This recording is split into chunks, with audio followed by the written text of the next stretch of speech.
Assalamualaikum warahmatullahi wabarakatuh. Perkenalkan, saya Rizky Nur Safitri, perwakilan dari kelompok 3, ingin mempresentasikan hasil tugas kelompok kami mengenai materi bab 4, yaitu manajemen perubahan. Baiklah, di sini saya akan memperkenalkan nama-nama kelompok saya. Yang pertama yaitu Marisa Yulia Anggraini, yang kedua yaitu saya sendiri, Rizky Nur Safitri, yang ketiga yaitu Nila Maya Ana Dewi, yang keempat Anggun Fimandita, yang kelima Sarastia Juni Sandro. Yang pertama yaitu memahami manajemen perubahan. Manajemen perubahan adalah suatu proses secara sistematis dalam menerapkan pengetahuan, sarana dan sumber daya yang diperlukan untuk mempengaruhi perubahan pada orang lain yang akan terkena dampak dari proses tersebut. Yang kedua yaitu mitos manajemen perubahan. Pada umumnya, seseorang di dalam organisasi cenderung mengikuti terhadap perubahan. Resistensi biasanya justru datang dari manajemen senior yang mempunyai kekuasaan dan wewenang untuk melakukan perubahan. Manajemen cenderung percaya pada adanya mitos tentang perubahan dan manajemen perubahan. Yang selanjutnya yaitu ketiga, pentingnya manajemen perubahan. Perubahan merupakan suatu fenomena yang pernah terjadi dalam kehidupan organisasi. Kita melihat bahwa dalam waktu yang relatif pendek, kebanyakan organisasi dan pekerjaannya telah mengalami perubahan secara substansial tentang apa yang mereka lakukan dan bagaimana mereka melakukannya. Yang keempat yaitu pendekatan manajemen perubahan. Terdapat dua pendekatan utama untuk manajemen perubahan yang dinamakan planned change, perubahan terencana, dan emergent change, perubahan darurat. B. Model manajemen perubahan.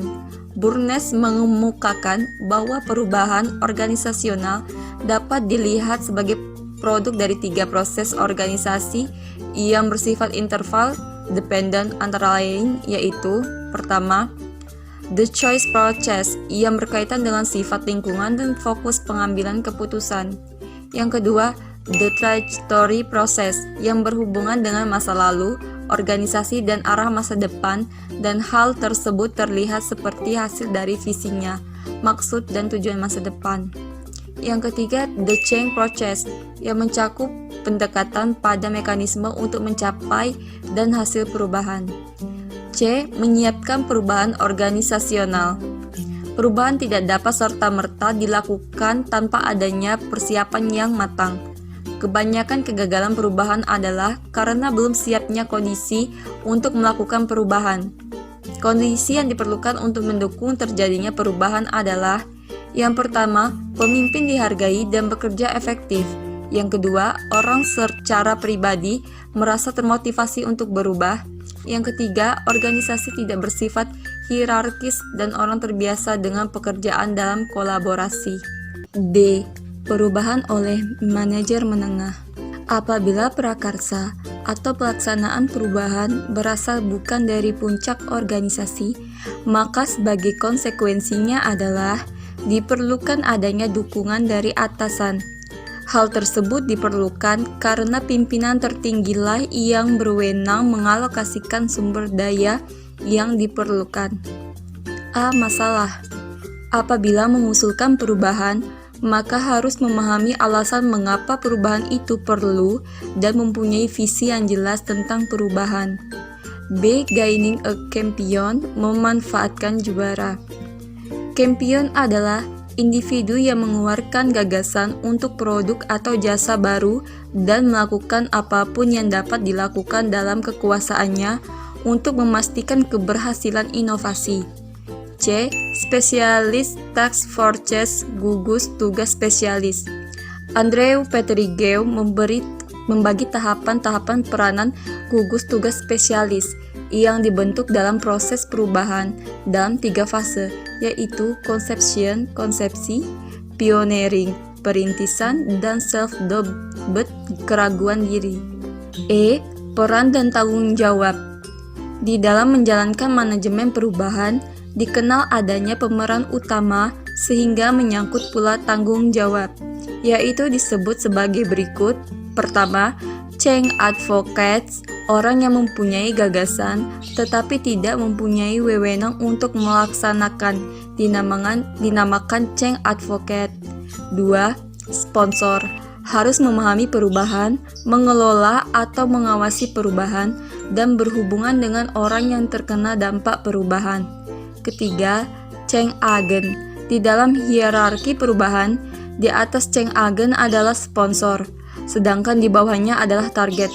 Sponsor meminta change agent untuk memahami pada tingkat strategis tentang bagaimana perubahan akan membuat perubahan bisnis dan membuat lebih baik. 4. Target. Target adalah seseorang yang harus berubah. Target termasuk orang di luar organisasi, seperti pelanggan.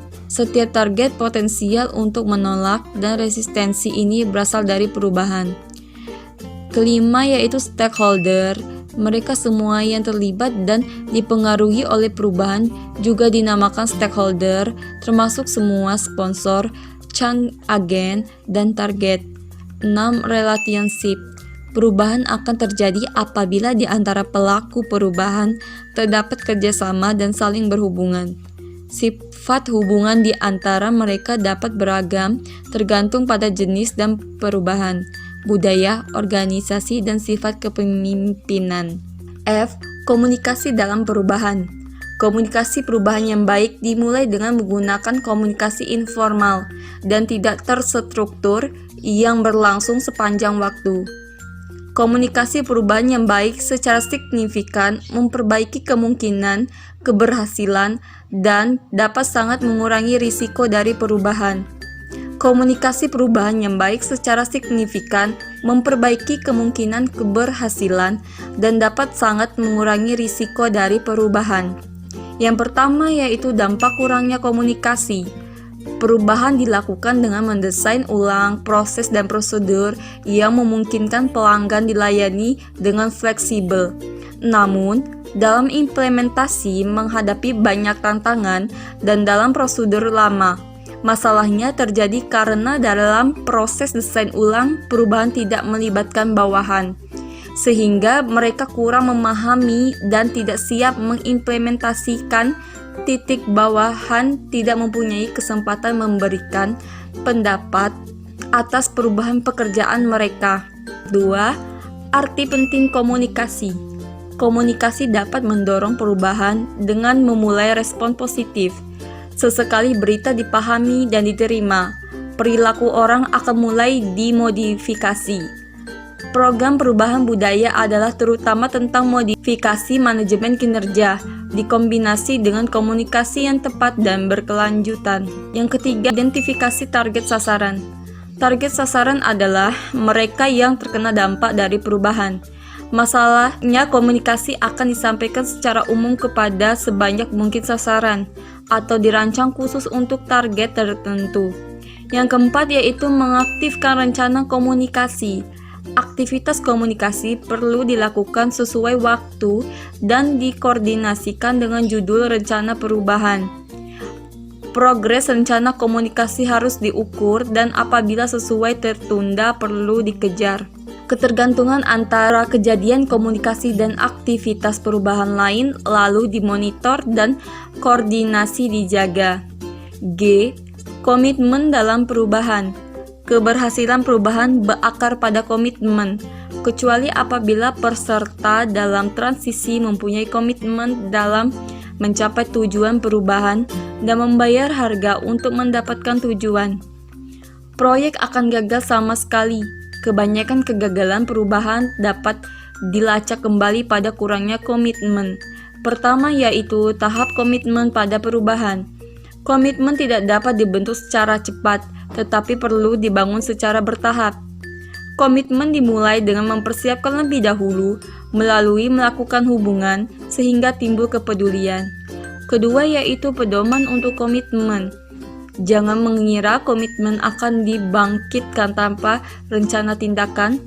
Ingat bahwa membangun komitmen adalah proses pengembangan. Membangun komitmen atau mempersiapkan konsekuensi perlambat meningkatkan kecepatan. Itulah materi yang bisa saya sampaikan. Lebih dan kurang saya mohon maaf. Kepada Allah saya mohon ampun. Wabillahi taufiq wal hidayah. Wassalamualaikum warahmatullahi wabarakatuh.